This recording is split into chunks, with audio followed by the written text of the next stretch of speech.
Nuevamente en videograbación para la salud mental tenemos el gusto de tener con nosotros a la profesora Aide Andrés. Es profesora del Departamento de Salud Mental de la Facultad de Medicina, a cargo de la unidad académica del Hospital Fernández, entre algunas cosas, porque sería largo decir su currículum. Una de las expertas, a mi juicio, más importantes que tiene el país respecto a este tema tan complejo, tan difícil y que a veces está maltratado en todo el sentido de la palabra, que es la tercera edad. Va a abordar un tema de su especialidad, que yo decía, una de las mejores especialistas, la gerontopsiquiatría. Aide, sí. Gracias por estar con nosotros. Muchas gracias por haberme invitado. Por favor. Yo te propondría ir de lo general a lo particular. Bueno. ¿No? Entonces, primero, ¿qué es esto de la tercera edad? ¿O cómo se podría encarar esto de la tercera edad? Es curioso porque la vejez no es una definición, la que se utiliza, ¿verdad? Normalmente no es una definición biológica, sino más bien social.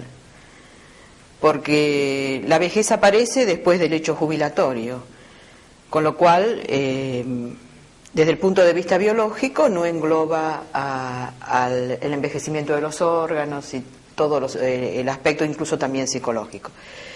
Por eso actualmente se define a la vejez no por el paso del tiempo y de los años, sino por la claudicación de funciones. Ese es el concepto que se tiende a establecer. Es decir, que esto quita el paso del tiempo. Es decir, yo puedo ser viejo. Si mi función de la vista claudica precozmente en mi vida, puedo ser viejo para leer, puedo ser viejo para escuchar, puedo ser viejo para caminar, puedo ser viejo en mi función sexual sin tener en cuenta la edad. O sea que pareciera que la vejez, desde el punto de vista biológico, esa sería la definición, es decir, se define por la claudicación de la función. Perfecto. Ahora, dentro de esto que muy bien has enunciado, podríamos decir de que hay una declinación, entre comillas, normal y una patológica, ¿o no?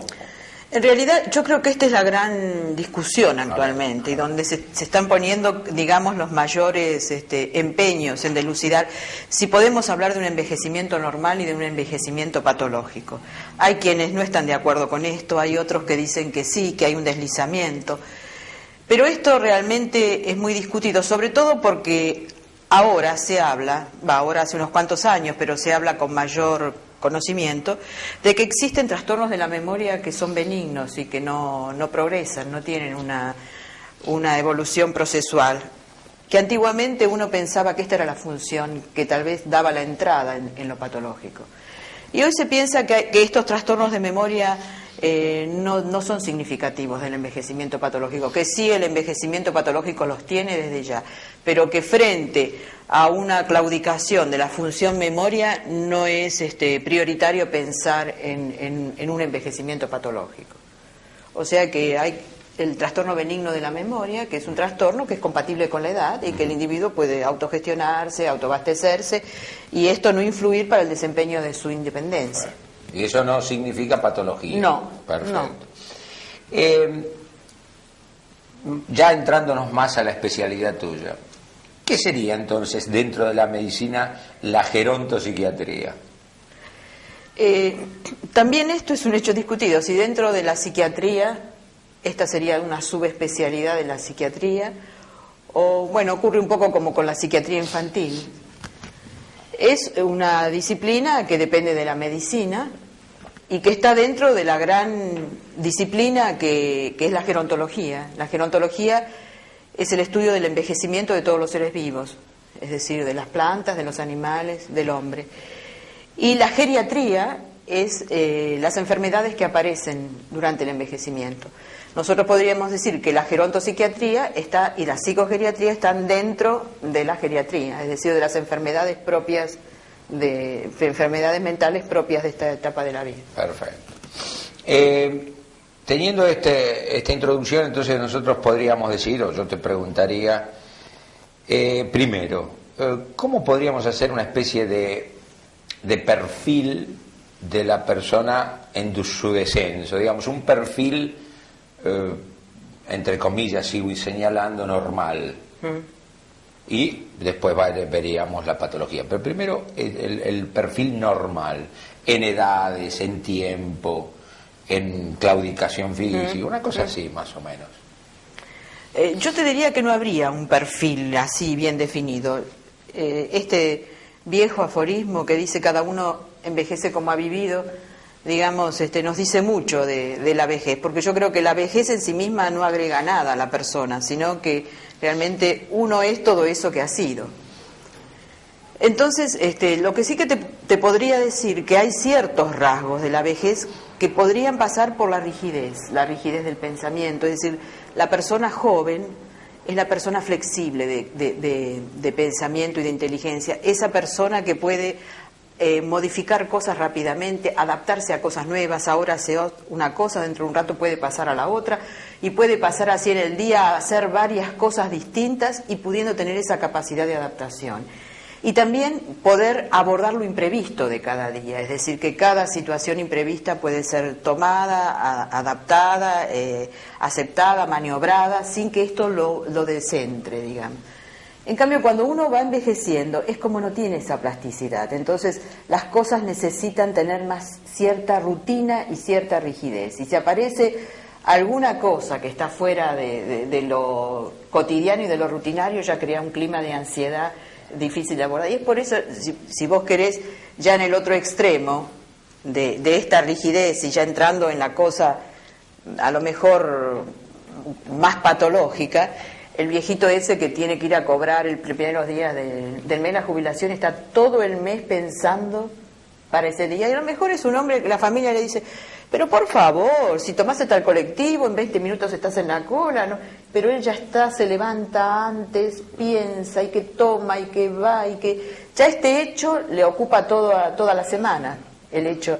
O sea que se va rigidificando de tal manera que a lo mejor una sola situación de salida le complica, digamos, toda la semana. O no le prometas nada a una persona exacto. que no le cumpla, que vos quizás te pasa por alto, decís, voy a ir el sábado y por cualquier cosa. Esa poca plasticidad para poder adaptarse. Mirá, casualmente, y yo creo que sería lindo ilustrar, nosotros en la Fundación Esther tenemos ubicado una videograbación que es el último film que hice yo el año pasado, que se llama Ilusión para Vivir, sí, que trata el tema de la tercera edad que vos estás abordando también, y el abandono, el maltrato, entre comillas, institucional, familiar, etcétera. Hay una secuencia que esto que vos decís, y la podemos pasar, sí, y analizarla, que señala muy bien. Hay un grupito de personas que están en una casa de reposo, digamos,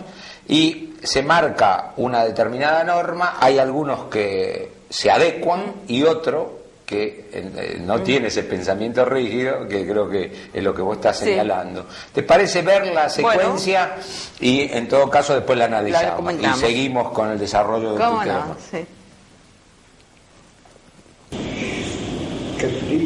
Sí, un matecito caliente viene bien, ¿eh? Toma. Villa, la señorita Beatriz me dijo que tenemos que llegar en horario a la cena, porque la señora de la cocina siempre se tiene que ir tarde por culpa nuestra. Otras nuevas, si nosotros llegamos siempre. Y bueno, pero quieren que estemos en punto a las 8 cenando. Bueno, y las visitas. ¿Qué cosa? Las visitas también. Y si se gastás en colectivos. Bueno, las visitas también. Esto no tiene sentido. Es decir, todo este reglamento vacío para beneficio de digamos, la gente de este instituto, no, en realidad no nos favorece a nosotros, ¿no? Yo desde el primer día que me interné acá, que he visto esto, he estado un poco metido en mí mismo, aislado, lo hablábamos el otro día, pero sí, yo realmente ahora estoy viendo que esto así no puede ser, ¿no? Permite un momentito, Juan. Sí. Yo esto no lo entiendo. Mire, Trate de no hablar del problema del reglamento, porque no me va a meter un problema a mí y se va a meter un problema a usted.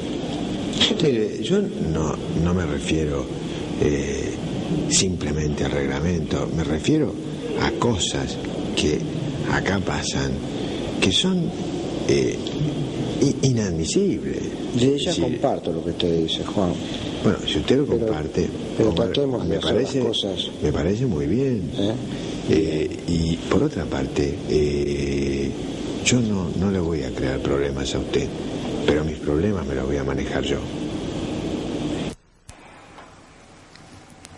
Bien, viste la Sí, secuencia, sí. ¿Cómo la analizas? Bueno, esto realmente es así, es decir, como si las instituciones, en lugar de estar hechas para la persona tiene que ser para las instituciones, ¿verdad? Entonces esa rigidez institucional y sobre todo en el tema de los viejos, que si bien a lo mejor algunos por ser rígidos se adaptarían mejor a la rigidez de la institución, en otros donde todavía le falta mucho para llegar a la rigidez, realmente es un factor iatrogénico para aumentar Y se ve bien ahí, ¿no? Claro. Sí. Además, como que no se pueden juntar la gente por la edad, porque no todas las vejeces son iguales. Es así. No todas las vejeces son iguales. Realmente no existen la vejez si no existe la vejez de fulano, de mengano y de sultano. Y entonces amontonar en un mismo grupo una cantidad de personas solamente porque comparten los años, realmente es muy pocos elementos en común poner. Tal vez habría que juntar a las personas por otros sitios, no por la edad, digamos. Sí. Comparto totalmente. Aide, siguiendo tu desarrollo, vamos a caer a esto que se habla de la patología que se ve habitualmente o más comúnmente desde el punto de vista psíquico en tercera edad, que hay entidades que son muy importantes. ¿Podrías hacer una semblanza de cada una, de algunos aspectos, etcétera? En realidad la psicogeriatría se ocupa de las enfermedades mentales que aparecen después de los 60 años, porque también llegan a los 60 años o después de los 60 años las patologías psiquiátricas desde principios de la vida, o sea que estas no serían consideradas como propias de la gerontopsiquiatría. Y entonces es que porque aparecen después de los 60 años las patologías psiquiátricas se las asocia mucho con la modificación cerebral que se produce a partir de los 60 años. Entonces casi toda la patología está ligada a eso y entonces es muy importante o bastante prioritario los síndromes psicoorgánicos o cerebrales o los síndromes que son dos, el agudo y el crónico, digamos, que uno es la confusión mental y el otro es las demencias, digamos, que están muy ligadas a los cambios metabólicos del cerebro, ¿verdad? Y después todas las otras patologías que vienen desde la otra edad, digamos, las neurosis, las caracteropatías, los trastornos de personalidad, yo diría que todas esas patologías, al atravesar la barrera de los 60 años, se hacen como más atenuadas, digamos, no surgen con tanta intensidad. Y porque, bueno, hay todo un mecanismo de las defensas, un cambio en las defensas psicológicas. Las defensas psicológicas de los viejos son la somatización preferentemente, la proyección y la depresión, como sobre esos tres pivotes, digamos, está circunscripta toda la patología psicológica. Pero yo creo que al final del siglo y a lo mejor en el siglo venidero el tema de las demencias es un gran desafío, digamos, porque realmente como la medicina, lo social, la prevención, todo tiende a aumentar años a la vida, pero está esto de darle más vida a los años y la demencia en esto es un flagelo inmenso, digamos. Es un flagelo inmenso. Sobre todo, nosotros no tenemos estadísticas, pero las estadísticas en los países que las tienen, podríamos decir que a los 80 años una de 4 viejitas es demente. O sea que la incidencia es realmente importante. Pero bueno, hay centros de investigación muy importantes que están, digamos, con ahínco volcándose a la investigación de este tema. Perdón, vos dijiste una de cada 4 viejitas. ¿Hay una diferencia entre hombre y mujer también? Y yo digo viejitas porque sí, la vejez es un tema femenino.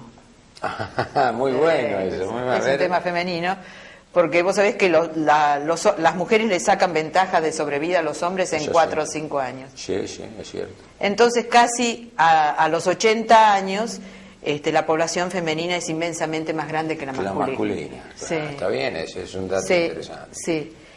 Y entonces realmente por eso dije Habla de las viejitas. Perfecto. Pero... Incluso dicen que los hombres que llegan a edades avanzadas llegan en mejores condiciones mentales que las mujeres de esa misma edad. Es decir, pareciera que los hombres son como sobrevivientes. Una esperanza. Una esperanza. Sí. Bueno, Sí, sí. ¿Podrías hacer una semblanza de la... Por ejemplo, vos nombraste 2 cosas muy importantes.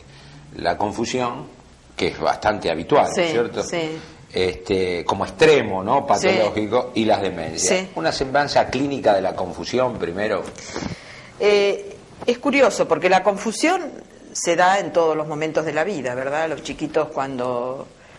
Pero pareciera que en los momentos donde el sistema nervioso se hace el vocero de todo lo que le pasa en el organismo a una persona por estar en menores condiciones de evolución en el niño o de involución en la persona mayor. Entonces nosotros podríamos decir que los 2 momentos donde el cerebro habla de lo que le pasa al cuerpo a distancia del cerebro son en la infancia y en la vejez. Porque las confusiones que ocurren en la adultez, las injurias tienen que ser más directas sobre el cerebro.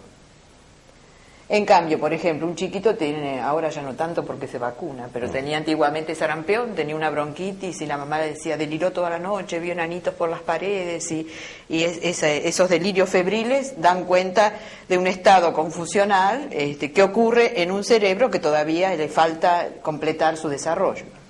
Y esto ocurre muchísimo en los viejos y por supuesto, como yo dije antes, no son patologías que inciden directamente en el cerebro. Un viejito con un bolo fecal aparece como síntoma con un estado confusional. Es decir, como si el cerebro fuera la caja de resonancia donde hacen impacto todas las alteraciones del equilibrio biológico del organismo. Entonces, y esto todo, las infecciones, los trastornos metabólicos, las anemias, los trastornos de deshidratación, cualquier patología, como puede ser tan a distancia como un bolo fecal, que uno no imaginaría. Tiene la labilidad de una criatura. Exacto. La labilidad de una criatura. Exacto. Entonces, los episodios confusionales son muy frecuentes y, por suerte, es una patología aguda. Es el único síndrome de la psiquiatría que tiene reversión total y que es agudo.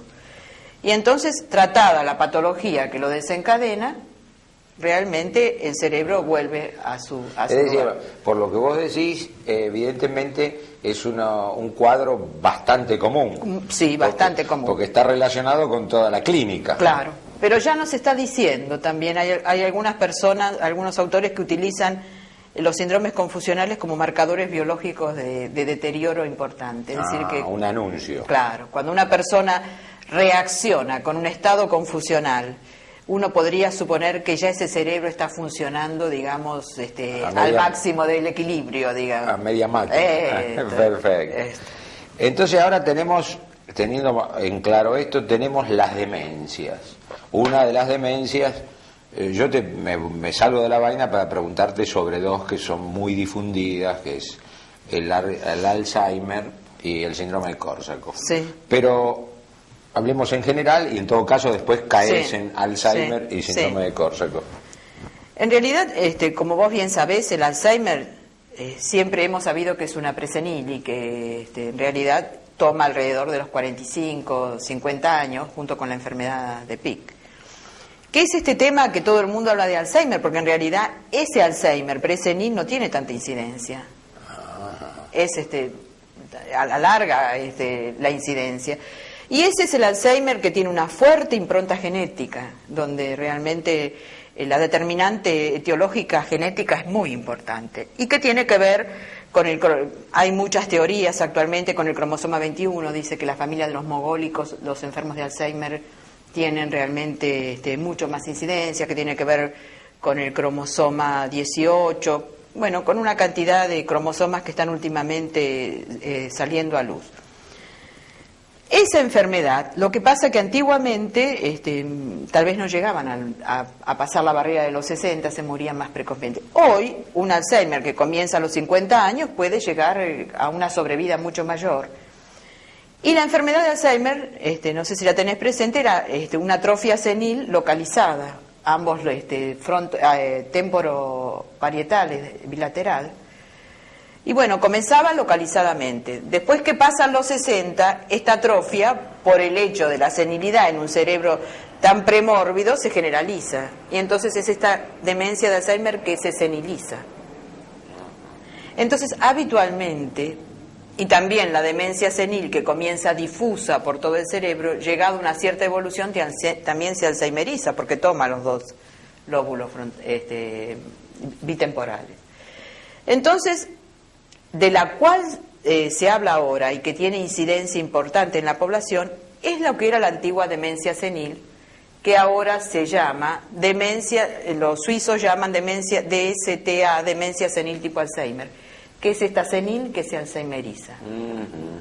Que pasa a los 65 años. Que pasan los 65 años, porque Alzheimer puro, con realmente un perfil genético importante, es la de los 45-50 años. La que ocurre después de los 60 años es la que antiguamente nosotros llamábamos demencia senil, y que ahora, como tiene con su evolución algunas características parecidas al Alzheimer, también se le llama senil tipo Alzheimer. Los yanquis llaman Alzheimer. Ahora, vos me comentaste en días pasados un hecho interesante de tus investigaciones y estudios, de que habías leído y estás trabajando, de que parecería que la gente que estaba expuesta durante su vida a antiinflamatorios, sí. Te lo doy de pie porque me quedó grabado eso. Será por los años. Estoy tomando antiinflamatorios. Sí, porque hay muchas teorías se barajan con respecto a esta enfermedad, además de la teoría genética, la teoría infecciosa a propósito de una demencia provocada por un virus lento, que es la enfermedad de Creutzfeldt-Jakob. Claro. Una teoría inmunitaria, que habría generación de anticuerpos anticerebro. Y hay una teoría, esta teoría infecciosa está apoyada por esta observación de que en comunidades de enfermos de artritis reumatoidea, que son enfermos que habitualmente reciben antiinflamatorios por mucho tiempo, la incidencia de enfermedad de Alzheimer era prácticamente desconocida. Entonces hay una teoría, esta teoría infecciosa o inflamatoria está también fuertemente apoyada, que podría ser una de las causas importantes, digamos. Vos sabés que el tema es curioso, porque el envejecimiento cerebral normal, la anatomía patológica de ese cerebro, las lesiones son exactamente iguales, salvo la localización, que en las demencias, es decir, placas seniles, degeneraciones neurofibrilares, la placa de amiloide. Anatomopatológicamente es exactamente igual. Cualquier persona, a veces es un hallazgo, o sea, es una tomografía computada cerebral por cualquier otra circunstancia, y alrededor de los 50, 55 años te informa atrofia senil compatible con la edad. Digamos que el envejecimiento cerebral tiene anatomopatológicamente las mismas configuraciones que un cerebro enfermo. Entonces se discute si es en mayor cantidad, si es en mayor cantidad de placas y de degeneraciones, si es en calidad, pareciera que no encuentran otra calidad, que siempre es esa misma. O si fuera la simetría, la localización bilateral y simétrica, lo que provoca la respuesta clínica patológica, digamos. Bueno, todo esto está como en mucho estudio, digamos. ¿Qué clínica vemos en el Alzheimer? ¿Qué sintomatología? Mira, esto también, no todos los dementes son iguales, como tampoco todos los viejos, ni como las personas, ni como los normales, es cierto. Pero nosotros podríamos decir que hay quienes dicen que la enfermedad de Alzheimer no es una enfermedad que tiene más abarcativa que la demencia misma. Como que la enfermedad de Alzheimer tiene demencia en el medio, pero que empieza mucho antes que aparecen los primeros síntomas de demencia. Y entonces esto se ve mucho en lo laboral, es decir, yo he tenido algunos pacientes que recién se dieron cuenta de lo que les pasaba en su historia laboral cuando aparece la demencia, pero son señores que han hecho una gran tarea, una gran escalada en su trabajo, por ejemplo, ocupando cargos cada vez mayores por su respuesta, por su efectiva capacidad, y que de repente nadie sabe por qué lo empiezan a bajar, a lo mejor le mantienen el sueldo para no denigrarlo, pero es como que no empieza a rendir, y después más o menos de 6 o 7 años que pasa esto, que nadie se explica, aparecen los primeros síntomas concretos de la enfermedad. Entonces, y a veces la familia está como desatenta a algún anuncio que aparece, alguna torpeza, alguna equivocación, algún trastorno, pero no son trastornos comunes. Yo he tenido 2 casos de 2 personas que con el trastorno común, que a mí me llamó mucho la atención, pero 2 señores educados de un medio cultural elevado, que, por ejemplo, rastreando en la mujer, si no se acuerda, que alguna vez... En los 2 casos, por ejemplo, había pasado esto. El señor había ido a hacer pis en algún momento al salir para la oficina en la pileta de la cocina. Entonces la mujer dice, a mí me llamó la atención, lo peleó, le dijo, asqueroso, ¿cómo se te ocurre? Sí, pero vos te das cuenta que no es un error común nomás. Esto es como que te indica ya una cierta torpeza interior, alguna anomalía para esta cosa. Si no lo es habitual. No, por eso, hay gente que jamás, que queda totalmente... Claro, descolocada. Bizarro casi. Claro. Un error bizarro. Sí. Y entonces, al tiempo, eso pasa, no se le ocurre a nadie consultar por un hecho así. Y después aparecerán alguna vez que sale y que se pierde, que se desorienta, la desorientación, en la esquina, que no puede volver, que tiene que preguntar, y después junto a esto a lo mejor fenómenos de apraxia, de afasia, de agnosia, y después también trastornos de memoria con el tiempo, digamos, pero sobre todo la desorientación temporoespacial muy importante. Desde el punto de vista médico,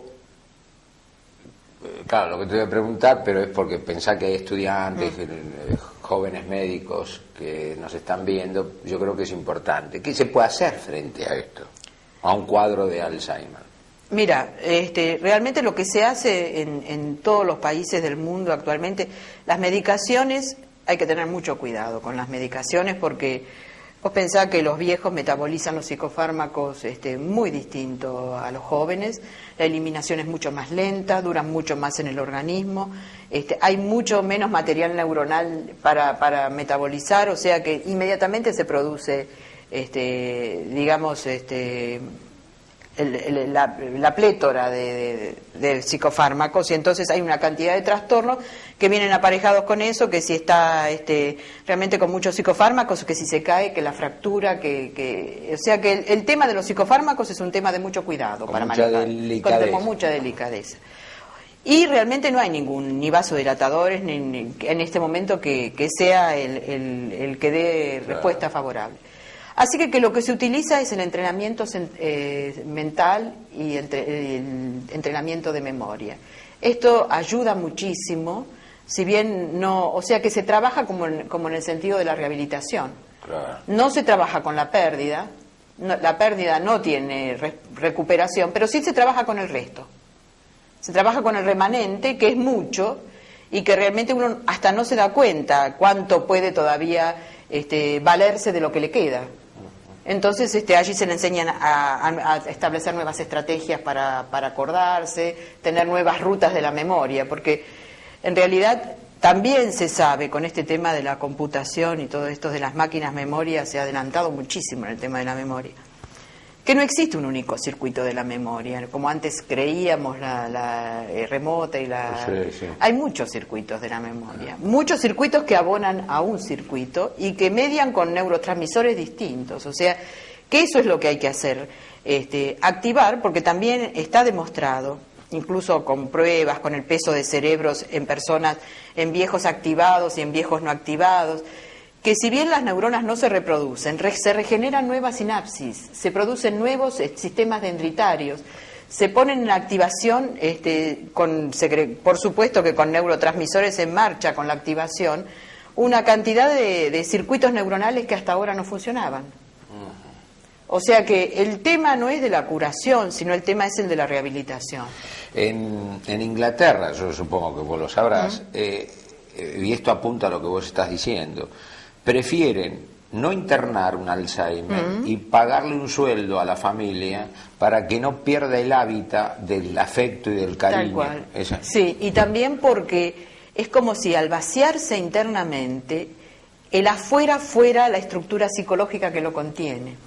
Entonces, esta rigidez, estos cuadros, esta historia, todo esto que está así a través de su vida, es como si fuera la estructura que lo contiene estuviera afuera. Por eso vos lo internás a un Alzheimer y a lo mejor en su casa tenía algún desempeño y algún desenvolvimiento, lo mudás a otro lado y aparece loco totalmente. Se derrumba totalmente. Esto es muy importante señalarlo, sí, ¿no? sí. Esto del ámbito afectivo, el ámbito habitual, sí, ¿no es cierto? La sí. cotidianidad. Bueno, ¿querés agregar algo más del Alzheimer o...? No, yo que este concepto de la rehabilitación, que muchas veces se descree de esto, porque claro, es tan importante lo que le pasa a una persona que pensar que uno se pueda, pero esta pequeña cosita que hace al mantenimiento de la independencia y al mantenimiento de la comunicación y al mantenimiento, son grandes logros, no es una pequeña cosita, son grandes logros. Y que un Alzheimer pueda acabar los días en su casa es un logro inmenso, enorme. Es un logro inmenso. Es cierto. Hacia la calidad de vida de esa persona. Es así. Estoy de acuerdo totalmente. Teníamos, otras demencias, pero otra que durante mucho tiempo en nuestra especialidad se habló, no sé si es que se habla menos, se pesquisa más, se diagnostica menos, el síndrome de Korsákov. Yo tengo, digamos, en mi experiencia, el síndrome de Korsákov realmente está como más localizado a la gente alcohólica. Pero no los siempre, alcohólicos crónicos, claro, pero no siempre son claro, alcohólicos. claro. Sí. Pero verdaderamente que el diagnóstico de Korsákov que no sea alcohólico, por infecciones o este tipo de cosas, vitaminosos, sí, está más bien englobado dentro del término de las demencias. No se hace esta particularidad. No se hace, porque tiene gran alteración de la memoria, alteración de el pasado con el presente. Entonces, se dejan dentro de las demencias seniles puras, que son esas que, no los Alzheimer, las seniles, que pivotean el descenso y el deterioro sobre la destrucción de la memoria. Perfecto. Dentro vos has señalado dos grandes grupos, en el caso de las confusiones y de las demencias. ¿Hay alguna otra patología cerebral habitual? No, estas yo te diría que son las dos las más fundamentales. El otro tema también muy importante es el tema de las depresiones. Las depresiones, sí. Eso es bastante habitual. Eso sí, junto con estos dos síndromes psicoorgánicos, el síndrome funcional más importante es la depresión. Son las depresiones. Que tienen también características, vos sabés que es muy importante, por esto que yo te decía antes, de los cambios de defensa, donde el cuerpo, las somatizaciones, es un hecho importante dentro de las depresiones de la vejez, las depresiones enmascaradas, que tiene como cuenta, digamos, los trastornos físicos, es un cuadro muy frecuente, y que son habitualmente las depresiones de los viejos que ven los clínicos, digamos, que no van al psiquiatra, porque están revestidas de toda una sintomatología clínica. Esto que ya hemos enunciado ahora, que vos has enunciado, con respecto al ambiente, al continente familiar, a la cotidianidad, vamos a agregar otra secuencia más de la película Ilusión para Vivir, que creo, veamos la secuencia y analicemos la importancia de la familia en la tercera edad. Sí, es muy sensible, ya sé, pero... Sí, por eso no la traigo acá, también te das cuenta que el clima acá es medio gris. Claro, pero decime, ¿y mi hija Paula, por qué no viene a verme? Y bueno, es la única que se pudo quedar frente al negocio. Señor Fernández, sí. Perdón, disculpe, ¿el auto ese Fiat que está frente a la institución es suyo? Sí. Sí, mire, tenemos que descargar un material, dentro de media hora viene el camión. ¿Podría correrlo, si es tan amable? Sí, claro, sí, cómo no, sí. Me permite 10 minutos, termino ya dentro de 10 minutos. Bueno, muchas gracias. Perdón. No. Te decía que está al frente del negocio, por eso. Claro, sí, yo comprendo, pero claro, yo la extraño, ¿viste? Acá la gente es muy buena, es muy amable, pero yo quiero volver a mi casa, estar con ustedes, sentirme útil, puedo ayudar a los chicos, a mi hija. Sí, ellos también, ¿viste? Ellos te extrañan, pero de todas maneras el problema es que donde vos, cuál era tu habitación, hicimos el negocio, ya lo sabes, te lo expliqué. ¿Y de dónde vas a ir? ¿A la cocina? Como una sirvienta, ¿no? ¿Viste? Entonces, lo que pensamos, estábamos hablando de hacer una habitación en el fondo, cuando entre un poco más dinero en el negocio, hacemos una buena habitación que dé al patio y ahí podés Carlos, pero ¿hasta cuándo tengo que esperar? Yo los extraño mucho, estoy muy sola. Yo los necesito, quiero estar con ustedes. ¿Entendeme? Sí, ya sé, no hay plata. Yo duermo en la cocina. Total que... ¿Vos te pensás que tu hija te va a permitir que yo te deje dormir en la cocina? Me mata. ¿Y tus nietos qué imagen se van a llevar? Lo que pasa es que es esta, la realidad es esa. Está dura la vida. ¿Qué va a hacer de mí? Y bueno, pero como vos dijiste, te tratan bien, la gente de acá es macanuda. Te pido que esperes un poco más porque ni bien tengamos el dinero, ya hicimos toda la parte de abajo de la habitación y estamos haciéndolo. Entonces están haciendo algo. Claro, lo estamos haciendo, sí, por eso yo confío en vos. Quiero que me ayudes. Sí, por eso vengo yo. Claro, yo te agradezco los chocolates que me trajiste y te agradezco tu compañía. Yo sé sí, los nenes te mandaron los chocolates. Los nenes. Bueno, claro. Está bien, los nenes. Ayúdame, Carlos. Está bien. Bueno. Está bien.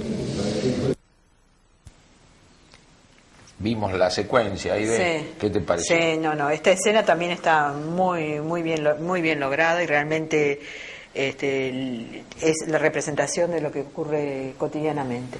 Yo antes quería hacerte retomarme un poquito en lo que decíamos al principio, que lo social, es decir, la persona vieja, la persona le agrega más a la vejez que la vejez a la persona. Y entonces cuando yo digo la persona, digo también en todos esos aspectos socioculturales, socioeconómicos, familiares, en todo ese contexto donde uno fue creciendo.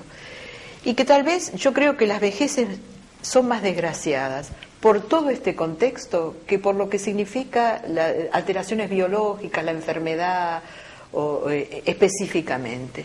Porque realmente creo que toda esta serie de patrones incorporados a través de la vida son los que hacen infeliz este momento de la vida, porque no dejan aprovechar, como la vida en este siglo ha cambiado tanto, realmente esos patrones que hemos adquirido no nos sirven para ser viejos. Y entonces hay que haber ido cambiando en la vida para poder disfrutar esta situación actual. Te doy un ejemplo. Este tema de los geriátricos. Esto decía Mario Strejelevich también muchas veces. En la cultura de las viejas, vuelvo a decirte las viejas siempre, de 80 a 90 de hoy, el morir o el estar fuera de su casa es un sinónimo de abandono. ¿Por qué? Porque cuando ellas eran chicas y cuando nacieron, ¿quiénes iban a las instituciones? Los que no tenían familia. Todo se resolvía dentro de la familia, absolutamente todo. Solamente se institucionalizaba en distintas formas de institución el que no tenía familia. La familia era la abastecedora de todo lo que a algún miembro de ella le pasaba. Desde el nacer hasta el morir. Claro. Sí, sí. Y incluso muchas mujeres tampoco han ido toda la escolaridad a una escuela fuera de su casa. Muchas han recibido en su casa la educación. Entonces, ahora, ir a un geriátrico, aunque el geriátrico sea el más costoso, de 5 estrellas, el que los hijos buscan con todo cuidado, siempre es un abandono. Porque porque es la concepción de que la familia tiene que ser la que le dé cabida a todo lo que a una persona le pasa. Pero ¿qué me decís vos de un chico que nace hoy y que será un viejo del año 2070? que nada, 3 meses la guardería, 3 años, 2 años el jardín, la escuela primaria, la secundaria, la universidad, el club, el inglés, la música. Tiene una historia de vida en instituciones muy grande. Entonces va a ser una vieja de esa época, la mejor manera de acabar sus días será ir a una institución. O sea que el geriátrico va a ser el lugar de elección para determinar sus días. Claro, porque tienen una historia institucional marcada en el desarrollo de sus vidas. Entonces, esto que hoy es un rechazo es para esta generación de viejas y para este tipo de viejas educadas de determinada manera, pero esto tiene sus cambios con cada generación. Lo mismo ocurre, este es un ejemplo de lo que es esto en las instituciones, pero lo mismo ocurre con el tema sexual, con todo, con el tema, por ejemplo, hoy decirle a una viejita, ¿sabes qué cantidad de viejitas estarían mucho más acompañadas que solitas en su casa mirando la televisión toda la tarde si pudieran tomarse un remis, pero no porque no tienen plata, porque tienen plata para tomarse un remis. El criterio que significa ir en taxi, ir en remis, es el criterio que cuando era chica, que un remis era una cosa que se tomaba para un evento importante. Importantísimo, sí. ¿Quién tomaba un remis? Es así. Se paraba un taxi, era para una cosa urgente, importante. Exacto. Entonces, decirle hoy que el hijo le dice con tanta, pero tómate un remis, pero te lo pago yo, pero por no tomarse un remis, capaz que no va al club, o al centro de jubilados, o a la plaza, o al cine, y no va. Y entonces, esto es una cosa que no está acuñado en su historia. Lo mismo que ir sola al cine, una mujer sola al cine. Las mujeres de la vida. Exactamente. O sentarse en una confitería. ¿Cuántas señoras están mucho mejor? Aunque sea tomándose un tecito en una confitería, mirando ver la calle, los colectivos, la gente que pasa, la vida. Sí. Y está sola en su casa. Yo sola, te dice. ¿Yo sola en una confitería? Sí. Mala palabra. Es mala palabra. Sí. Lo mismo, sobre todo las mujeres con las amistades. Cuando uno le dice, pero realmente las señoras que pueden... Y las viejas que viven bien y feliz esta etapa de la vida son aquellas que han sido transgresoras en su juventud, esas que han sido de avanzada, rebeldes. Estas se instalan mucho mejor, porque son capaces de irse al club de jubilados, de salir a una excursión, de tener amigas. Y una amistad en este momento realmente te colma de sentido la vida. Pero si hay una capacidad que no se agota con la muerte, es la capacidad de amar. Y de amar en sus distintas facetas, en la pareja, en la amistad, en el vínculo familiar, en toda la... Y esto acompaña a vivir una barbaridad. Claro. Y entonces te dicen, el hijo, una representación típica de la familia, los hijos y la viejita. Entonces viene el hijo y dice, pero yo le digo, pero mamá, tenés buena salud, no tenés problemas familiares, por suerte no te falta plata. Y entonces salí, hacé tu vida, tené amigas, anda al club, mirá hasta el club fulano, el club mengano, ya le averiguamos, qué sé yo, porque nosotros nos vamos al country el fin de semana y ella se queda sola los 2 días. Bueno, se calla el hijo y dice la viejita, ¿amigas a esta edad? ¿A esta edad tener amigas? Y sí, porque tiene internalizado que las amigas tienen que tener un pedigre de toda la vida para constatar de que eran buenas personas. ¿Cómo se le elegían las amigas a las hijas mujeres en esa época? Claro. Viste que la mamá tenía un cuidado terrible, que las amigas de la hija no la lleven por el mal camino. Eso sí. Y era esto, que el entorno, las amistades eran las que torcían la educación de la casa, eran las que torcían las leyes morales. Entonces, ella te dice, ¿y yo? Que toda la vida, te lo dice como una cuestión virtuosa y de prestigio y de estima personal, yo que toda la vida mis únicos amigos han sido mi marido y mis hijos. Y eso te lo dice, pero como diciendo yo fui una madre honrada y decente. Porque sí, porque en el barrio sí, en su época ella tenía hijos y se iba a tomar un cafecito con la vecina, era criticada pero acérrimamente, mira esta. Deja a los hijos en la casa y se va a tomar va a charlar con la vecina. Exacto. Entonces ha transitado la vida creyéndose estimable y apreciada por esta cualidad de no haber tenido nunca amigas fuera de su casa. Y ahora se le cambia la hoja y se le dice, tené amigas, salí, anda al club. Esto es un escándalo para la cabeza. Esto no se puede transformar en una acción. Claro, muy difícil, es muy difícil digerirlo, ¿no? Claro. es como estar transgrediendo cosas valores muy profundos, sí. Valores. Sí. Claro. Por eso yo te digo que a mí me parece que estas normas incorporadas tan rígidamente son las que hacen infeliz. Además que esto te da cuenta de que para tener una buena vejez hay que mirarlo no en el momento de la vejez, sino mucho antes. Hay que educar. Los padres que tienen hijos debieran educar hijos para un programa de vida de 90 años, no para de los 20 a los 40 el éxito, el efectivismo, sino para poder vivir 90 años, porque a lo mejor en estos 90 años hay cosas que se pueden hacer en distintos momentos y hay cosas que en los distintos momentos tienen distintos sentidos. Y que no vamos a evaluar todo el sentido de toda la vida por lo que nos ocurre a los 20, desde los 20 a los 40. Porque es como yo siempre le digo a los estudiantes, dictaminar nosotros desde los adultos jóvenes, ¿qué es lo que le conviene? Nosotros dictaminamos a la izquierda para los chicos y a la derecha para los viejos, con toda, digamos, la omnipotencia y la fuerza de esta edad. ¿Qué le conviene, como el caso de este hombre de la película, digamos, que el negocio, ¿cómo vas a poder esperar esa vieja que se le edifique una pieza atrás? Es realmente loco. Cuando la vida la tiene allí limitada, cada día es una suerte estar viva. Entonces son como dimensiones distintas y desde los jóvenes eso tiene sentido, esperar que se construya una pieza, pero para una vieja eso es un sinsentido. Lo mismo, hay cosas que llenan el sentido de una persona mayor y desde la juventud le parece una estupidez. Vos ves, a veces hay viejitas de 90 que uno las ve tejiendo y dice, ¿usted qué está tejiendo? Y yo a fin de mes nace una bisnietita y le estoy tejiendo al crochet unos escarpines. Y ese es un proyecto de vida. Y eso es estar viva, y eso es tener proyecto, y eso es tener una vida con sentido. Que alguien de 20 diga, yo me pego un tiro y si ese es el sentido de la vida, yo me pego un tiro. Y es verdad que si a los 20 se tiene eso como sentido de la vida, pégate un tiro. pero que a los 90 tengas eso como sentido de la vida, realmente a lo mejor es lo que te falta para el lleno de una vida que ya viene muy llena. Eso sí. Eso es lo que yo veo. Hay de golpe jóvenes que tienen 20 años, y yo lo señalo, y hablan de una persona de 40 y dice, este veterano.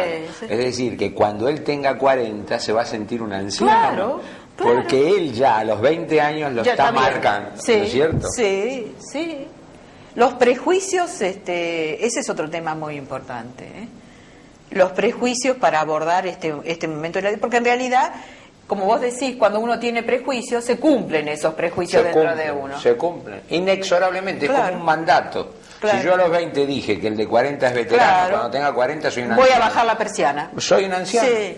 Es así. Sí, En sí. cambio, si desde la visión de joven yo veo, tengo otra visión, voy Claro, a como- programarme de otra manera. Sí, como que la vida tiene distintos proyectos en cada etapa, Eso es. y todos son proyectos tan felices que dan tanto sentido y que merecen la pena. Es así.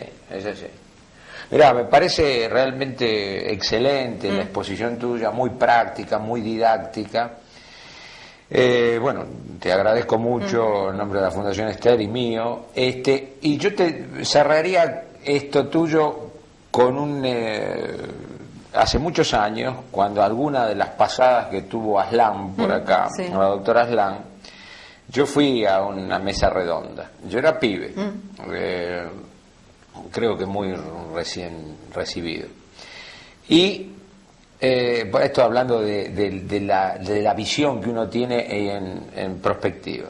Entonces le preguntan, luego de hablar, usted doctora, dentro de muchas preguntas, ¿cuándo se puede prevenir la tercera edad? Dice. Entonces ella contestó, bien, mire, ya habría que entrar a prevenir a los 40 años. Prevenir. Entonces yo me permití, le digo, mire, discúlpeme, yo recién recibido, que esto y lo otro, pues yo no sé, tengo una idea por vida, por lo que yo he vivido en mi familia y todo, que yo creo que la tercera edad se tendría que empezar a prevenir desde el nacimiento. Y ella me dijo, o sea, tengo el orgullo de decirlo, mi joven me dijo, me parece acertadísimo lo que usted me dijo. ¿Seguro? Yo lo dije de 40 porque venía hablando acá. Sí. Que ratifica lo que vos decís. Es así. ¿Es así? Es así. Hay que prepararse para una larga vida. Es así. Donde Pero en cada momento hay valores muy positivos para vivir y con mucha intensidad. cada etapa tiene su color y su musicalidad. Sí. Perfecto. Sí, sí. Bueno, hemos llegado a esta primera etapa de este tema. La doctora Andrés, ustedes han visto la manera didáctica, clara, expresiva que ha tenido de un tema a veces intrincado, a veces que se hace intrincado. Entonces vamos a prometerla para los espectadores y a ella a comprometerla para próximos videograbaciones. Muchas gracias y hasta el próximo videograbación. Muchas gracias. No, por favor.